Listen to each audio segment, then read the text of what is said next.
Como se dará e quando será o último julgamento da humanidade? Sabemos que, à luz da Bíblia Sagrada, a humanidade ainda enfrentará 3 julgamentos. O primeiro refere-se ao julgamento aonde terá o tribunal de Cristo. Neste julgamento apenas irão comparecer a igreja que foi arrebatada, para então ser galardoada e logo em seguida adentrar as bodas do Cordeiro.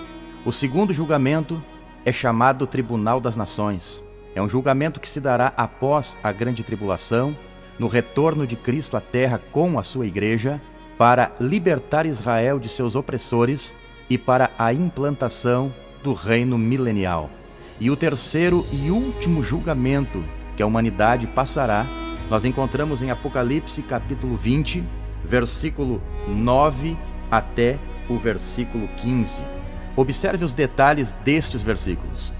E subiram sobre a largura da terra, e cercaram o arraial dos santos e a cidade amada, mas desceu fogo do céu e os devorou. E o diabo que os enganava foi lançado no lago de fogo, onde está a besta e o falso profeta, e de dia e de noite serão atormentados para todo sempre.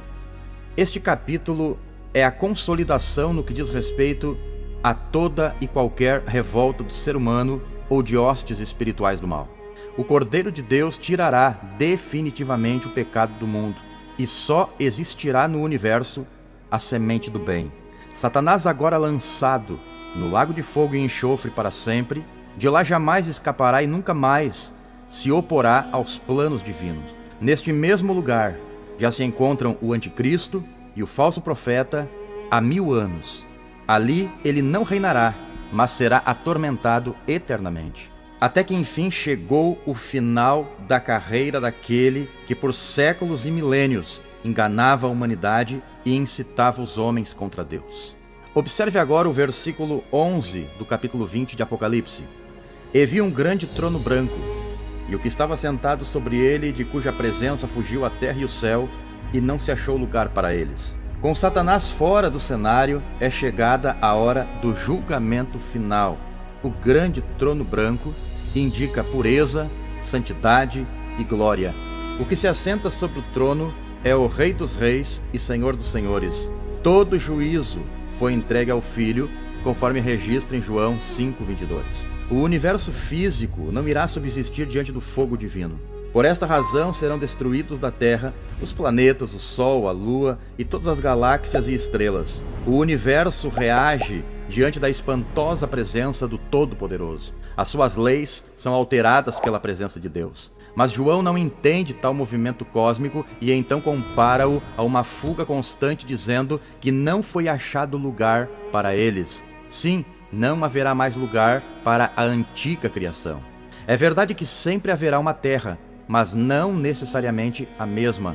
Os servos do Antigo Testamento, a igreja e os mártires da grande tribulação não se encontrarão aqui incluídos, pois estão ao lado de Cristo, livres de qualquer juízo e condenação. Agora observe os versículos 12 e 13 do capítulo 20. E vi os mortos, grandes e pequenos, que estavam diante do trono, e abriram-se os livros, e abriu-se outro livro que é o da vida, e os mortos foram julgados pelas coisas que estavam escritas nos livros, segundo as suas obras. E deu o mar os mortos que nele havia, e a morte e o inferno deram os mortos que neles havia, e foram julgados cada um segundo as suas obras. Para muitos a expressão grandes e pequenos do versículo 12 tem a ver com posição e status social. No entanto, à luz do contexto geral das Escrituras, somos de parecer que essas duas classes de seres que ali serão julgadas referem-se, primeiro, aos anjos caídos, conforme 2 Pedro 2:4, e segundo, aos homens em sentido geral, conforme também 2 Pedro capítulo 3, versículo 7. A presença do livro da vida servirá para provar que os nomes dos perdidos estão riscados dele. Segundo a Bíblia, cada pessoa que nasce neste mundo tem o seu nome escrito no livro da vida. Porém, à medida que a pessoa chega à idade da razão e escolhe conscientemente ou afastar-se de Deus ou aproximar-se dele, o seu nome é riscado desse livro ou mantido nele. A expressão abriram-se os livros trata-se dos 66 livros da Bíblia, a palavra do Senhor. Isso tem a ver com tudo aquilo que a pessoa praticou contrário à palavra do Senhor. O juízo é segundo as obras de cada um. de maneira que não haverá engano ou equívoco.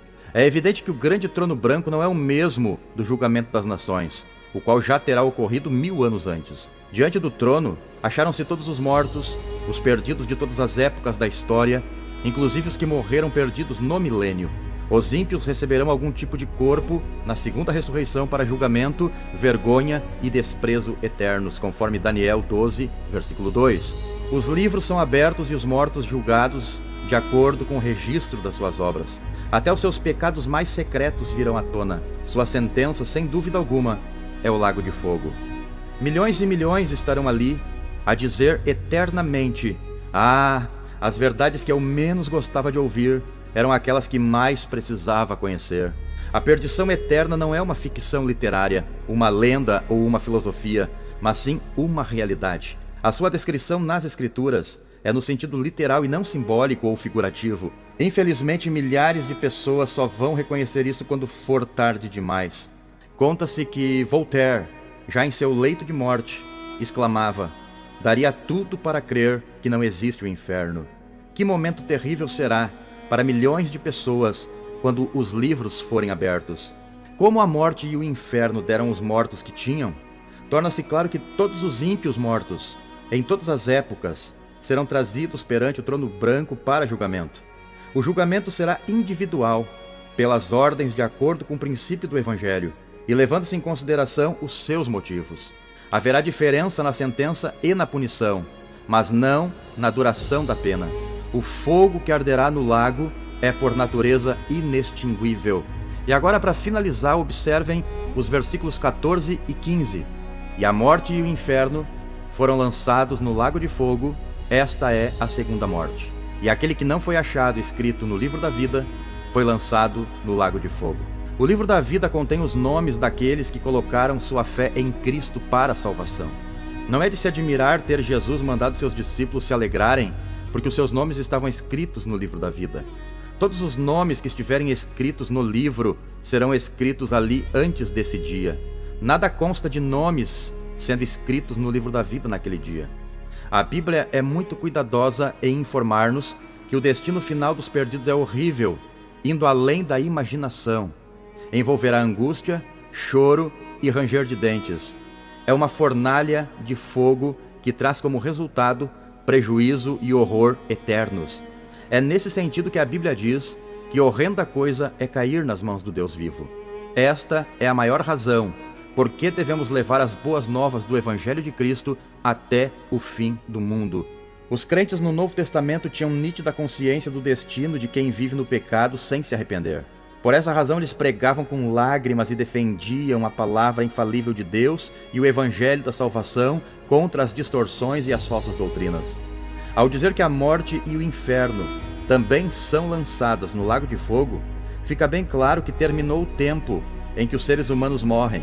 Deste momento em diante, não haverá mais experiência da separação da alma do corpo. Tudo isto já se cumpriu e não se repetirá. Em se tratando de julgamento, é bom que se faça uma análise cuidadosa de 1 Coríntios 6, versículos 2 e 3, onde se fala em julgamento do mundo e julgamento dos anjos, os quais serão efetuados pelos santos. O primeiro ocorrerá na época do milênio e nada tem a ver com o juízo do trono branco.